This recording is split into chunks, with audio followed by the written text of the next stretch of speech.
அனைத்து தாய் தமிழ் உறவுகளுக்கு வணக்கம்.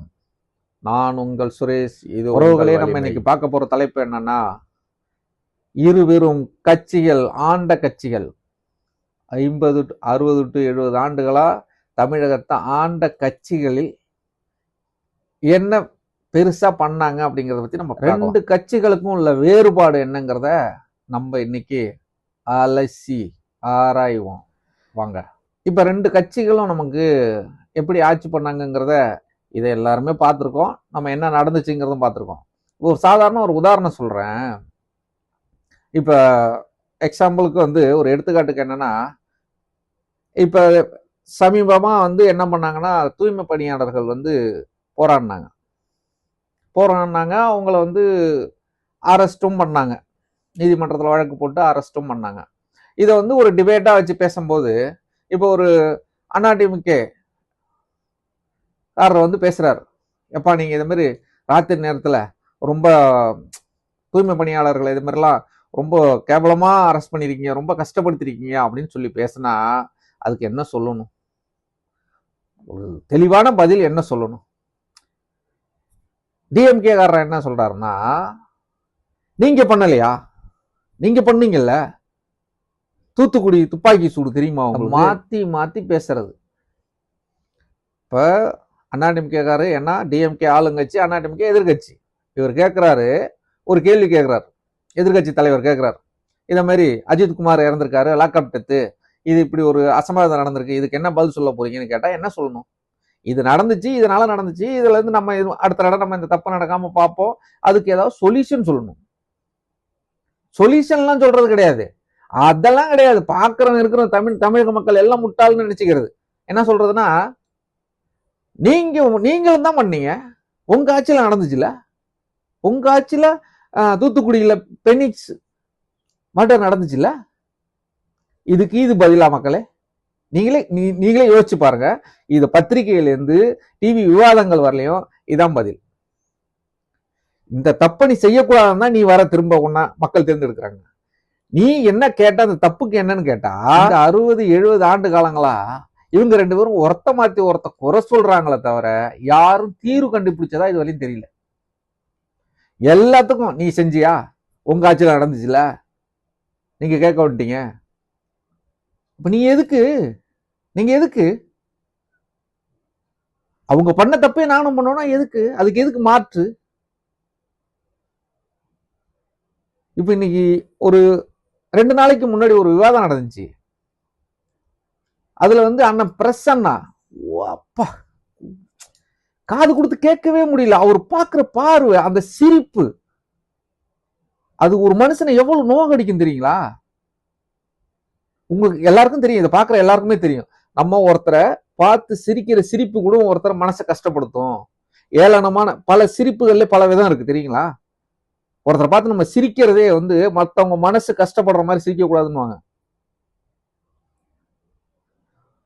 அவரு சசிரேகா அனைத்து இந்திய அண்ணா திராவிட கழகத்தை சேர்ந்த ஒரு பெண் பேச்சாளர். இவர் கேட்கிறாரு, என்ன கேட்கிறாரு தெரியுங்களா?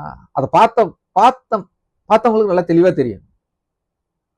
ஐ know Sasirekha, I know Sasirekha. இதுக்கு என்ன மீனிங்? ஒரு வழக்கறிஞர் இதை பார்க்கிற மக்கள் என்ன நினைப்பாங்கன்னு யோசிக்க மாட்டாரா? அந்த வாதத்திலேருந்து அவர் திசை திருப்பணுங்கிறதுக்காக இந்த வேலையை பார்க்குறாரு. நான் பிரசன்னா அண்ணனுக்கு சொல்றேன், தயவு செய்து பேசுங்க. இந்த நெக்கலா சிரிக்கிறது, ஆப்போசிட்ல உட்காந்து யாரா இருக்கட்டும், நான் அதிமுக கட்சி சார்ந்தவங்க கிடையாது, டிஎம்கே கட்சி சார்ந்தவனும் கிடையாது, அது எனக்கு பிரச்சனையும் கிடையாது. ஒரு தனி மனித ஒழுக்கம். நீங்க ஒரு கட்சியை சார்ந்து இருக்கீங்க, உங்களை பார்த்து நான் வளரணும், உங்களை பார்த்து அடுத்த சந்ததிகள் மேல வரணும், நான் பிரசன்னா மாதிரி வரணும்னு நடந்துக்குங்க. தப்பு இல்லை, நீங்க இது பண்ணுங்க, அதுக்கு பதில் சொல்லுங்க. பதில் இல்லைன்னா பதில் இல்லைன்னு சொல்லுங்க. அவ்வளவு ஆபாசமா பேசுறீங்க. அவங்க 1000 தப்பே பண்ணிருக்கட்டும், அவங்க தப்பானவங்களாவே இருக்கட்டும், உங்களுக்கு தெரிஞ்சு கூட இருக்கலாம், அவங்க பண்ண தப்பு உங்களுக்கு தெரிஞ்சிருக்கலாம், அதுக்குன்னு அப்படி பேசுவீங்களா? ரொம்ப மோசமா பேசுறீங்க. எவ்வளவு கஷ்டமா இருக்கு தெரியுங்களா? நீங்க I know Sasirekha, I know you Sasirekha. அவர் எப்படி இருக்கார்? அவர் எப்படி இருக்கார்? இதுக்கு என்ன அர்த்தம்? இது புதிய தலைமுறை திரும்ப அதை வந்து யூடியூப்ல அதை வந்து தனியா கட் பண்ணி போடுறீங்க. மெயின் ஸ்ட்ரீம் மீடியா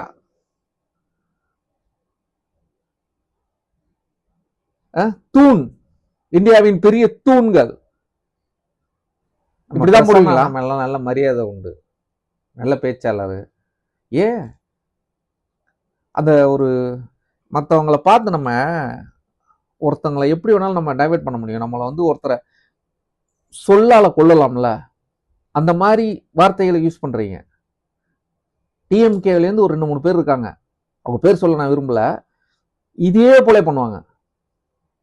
இவங்க ஒரு கருத்து சொல்றாங்கன்னா கேளுங்க, உள்வாங்க, பதில் இருந்தா சொல்லுங்க, பதில் இல்லைன்னா இல்லைன்னு சொல்லிட்டு போங்க. என்ன தவறி போயிட போகுது? ஐயா ஸ்டாலினே வருத்தப்பட மாட்டேங்கிறாங்க, நீங்க ஏன் வருத்தப்படுறீங்க? நீங்க ஏன் குதிக்கிறீங்க? ஆயிரம் தான் இருந்தாலும் ஒரு பெண்ணுன்னு பார்த்தா அந்த ஒரு இந்த ஒரு குறைந்தபட்சம் ஒரு இது கூட இல்லைன்னா எப்படி? அந்த உறவுகளே தயவு செய்து அந்த அந்த இது கிடைச்சதுன்னா நீங்க யூடியூப்ல இருந்து நீங்க அடித்து தட்டி பாருங்க. ஒரு கட்சி சார்ந்தவங்க பார்க்கும்போது சந்தோஷப்படுவாங்க. சாதாரண பொதுமக்கள், உங்களுக்கு டிஎம்கே அண்ணாடிஎம்கே காரங்க ஓட்டு போட்டா மட்டும் தான் நீங்க ஆட்சி அமைக்கிறீங்களா? எங்களை மாதிரி நடுநிலையாளர்கள்லாம் ஓட்டு போட்டு நீங்க ஆட்சி அமைக்கலையா? உங்க கட்சி சாராதவங்க ஓட்டு போடாம நீங்க வந்து ஆட்சி அமைச்சிட்டீங்களா? கரவேட்டி கட்டினவங்க பார்க்கும்போது சந்தோஷப்படுவாங்க, கை தட்டுவாங்க, பிரசன்னா சூப்பரா பேசிட்டாருன்னு. இது மெயின் ஸ்ட்ரீம் மீடியாவில் உட்காந்துக்கிட்டு நீங்க வந்து ஆபாசமா பேசுறீங்க. இது பெண்களுக்கு மரியாதை. நான் ஊர்ல இருக்கிறவங்க எல்லாம் திட்டிட்டு வீட்டுல இருக்கிறவங்களா நான் பாதுகாப்பா வச்சுப்பேன்னு சொல்ற மாதிரி இருக்கு நீங்க பேசுறது. இந்த 2 கட்சியுமே இதே தான் பண்ணும். காலங்காலங்களாக பண்ற விஷயம் என்னன்னா, நீங்க பண்ணீங்கல்ல அதுக்கு பதில் சொல்லுங்க, நாங்க பண்ணதுக்கு பதில் சொல்றோம், நீங்க பண்ணதுக்கு பதில் சொல்லுங்க. இல்லைன்னா குஜராத்ல நடந்துச்சுல, அங்க நடந்துச்சுல, அந்த ஊர்ல நடந்துச்சுல, இந்த கரகாட்டக்காரன்ல வச்சிருக்க மாதிரி இந்த காரை வச்சிருந்த சொப்பன சுந்தரி இப்ப யாரை வச்சிருக்காங்கிற மாதிரி தான் கேள்வி வரும். நீங்க பண்ணீங்க, நாங்க பண்ணோம். அதனால அண்ணன் பிரசன்னாவுக்கு என்னோட தாழ்மையான வேண்டுகோள், அண்ணன் நீங்க பேசுங்க, குறைஞ்சபட்ச மனிதாபிமானத்தோட பேசுங்கண்ணே. அது யாரா கூட இருக்கட்டும்ண்ணே, எதிரியா கூட இருக்கட்டும்ண்ணே, உங்க எதிரியா கூட இருந்தாலும் கொஞ்சம் மரியாதை கொடுங்கண்ணே. அதுவும் பெண்கள்னா மதிக்கிற கட்சின்னு சொல்றீங்க, கொஞ்சமாவது ஓரளவுக்கு ஒரு 10% மதிச்சு அவங்களுக்கான மரியாதை கொடுங்கண்ணே. திடீர்னு கேட்குறீங்க, நீங்க ஏன் ஐயா சேகர் பாபு வேட்டியை பார்த்தீங்கன்னு கேட்குறீங்க. இதுல இங்க இருக்கிற மக்கள்லாம் யோசிக்க மாட்டாங்கன்னு நினைக்கிறீங்களா? அது இப்ப இருக்கிற ஜெனரேஷன் பயங்கரமா யோசிப்பாங்கண்ணே, உங்களை விட பயங்கரமா யோசிப்பாங்க.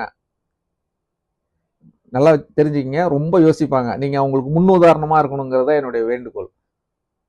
உறவுகளே, நம்ம இந்த 2 பெரும் கட்சிகளை பத்தி நம்ம அடுத்தடுத்த வீடியோக்குள்ள விலாவரியா பேசுவோம். இன்னும் நிறைய பண்ணியிருக்காங்க, நிறைய விஷயங்கள் இருக்கு. நம்ம அடுத்தடுத்த வீடியோல பார்ப்போம். ஆதரவு கொடுத்த உறவுகளுக்கு நன்றி, வணக்கம்.